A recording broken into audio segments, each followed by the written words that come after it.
যায় হ্যাঁ ভুট্টা ক্ষেতটা একটু দেখাই। ভুট্টা ক্ষেতটার মধ্যে 2-3 দিন ধরে যাই না। আল্লাহ, এই ভুট্টা ক্ষেত পানি দিয়ে কেমনে বাইসে গেল গা। আমি না 2 দিন আগেও দেখে গেলাম ভুট্টা গুলা কত সুন্দর। আমি আরো চিন্তা করছি 2 দিন পরে ভুট্টা গুলা তুইলে আমি বাজারে বিক্রি করবো। এখন তো সবগুলা ভুট্টা পানিতে ডুবে গেছে গা, বন্যা হয়ে গেছে গা।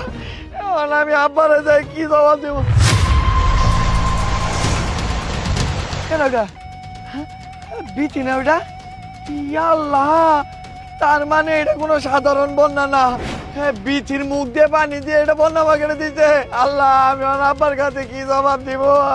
এই সারি ওই সারি শোভা কি হয়েছে? আর কোশ্চেন শান্ত সর্বনাশ হয়ে গেছে গা। আমার যে ভুট্টা খেতা ছিল না, ওই ভুট্টা ক্ষেতের ভিতরে বিধি মুখ দিয়ে পানি সাইডে ওইটাতে বন্যা করে হালাইছে। সব ভুট্টা খেতে আমার বন্যার পানি ডুবে গেছে গা। এখন আমি কি করবো? আব্বার কাছে যাই কি ঘুমো? হায় আল্লাহ, তখন তোকে কি আগের কোনো শত্রুতা আছে ওরে?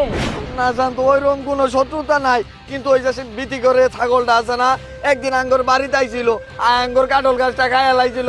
আব্বা আবার রাগ করে ওই ছাগলটা দেখো আরে দিছিল 50 টাকা দিয়ে যায় চারাই নিয়ে আইছে। এই যে দূরে অগসত আঙ্গর শত্রুতা, আর কোনো শত্রুতাই নাই। আল্লাহ, অগর লোকে লাগা যাবো না। ওর মা অজাদুকর, ও অজাদুকর, জাদুকরে সব নষ্ট করে হালাই দেবো। তাইলে এখন একটা কাম কর, ভিতরে হাত পাও ধরে জোরাজুরি করা না বোঝে যে আঙ্গুর বুটা খেতে পানি ফেরত নেও। তাহলে একটা কাম কর, তুই আমার লোকে চাই, আমার লোকে হাতে পাওয়া ধরে যেমনি ওকে এই পানিটা একটু ফেরত দিয়ে যে আমার ভুট্টা গুলা খুব হয়েছে। আব্বার কাছে কোনো জবাবই দিবার আমরা চল চল চল। এই বিথি বিথি আমারটা বালা, তুই যে মুখ দিয়ে পানি দিয়ে আঙ্গুর ভুট্টা একটা পুরাটা ভাসাই দিছস, বন্যা বানাই দিছস, এটা আমি সবই নিজে চোখ দিয়ে দেখছি। দেখ, আমরা গরিব মানুষ, এই ভুট্টা ক্ষেতের উপরে নির্ভর করে আঙ্গুর জীবন চলে। তুই যেমনে পারস এই ভুট্টা ক্ষেত থেকে পানিগুলা তুলে নিয়ে আয়রা, এই ভুট্টা গুলা বাঁচাই দে আমারে। গরিব মানুষ এটা আগে চিন্তা করলেই তো হইতো। কেন যখন আঙ্গ সাগি ধরে নিয়ে খড়ে দিছ তখন মনে ছিল না যে তোমরা গরিব মানুষ, কি হইব কি করবা?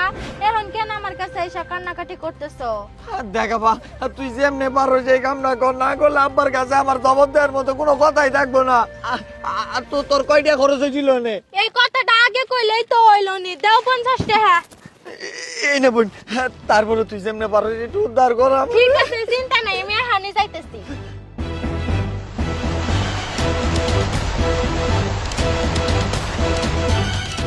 শান্ত শান্ত, শুকাই গেছে এখানে। আজ কালকে কাটবো, কালকে কাটবো। পানি শুকাইতেছে, কিরম করে শুকাইতেছে। এখন ঠিক আছে তো? হ্যাঁ ঠিক আছে বিথি। তোমার আব্বাকে কয়ে দিও ভুল করে যদি কারো গরু বাছুর এসে খেত মেত খায় হালায় তারপরে যাতে খোয়ারে না দেয়।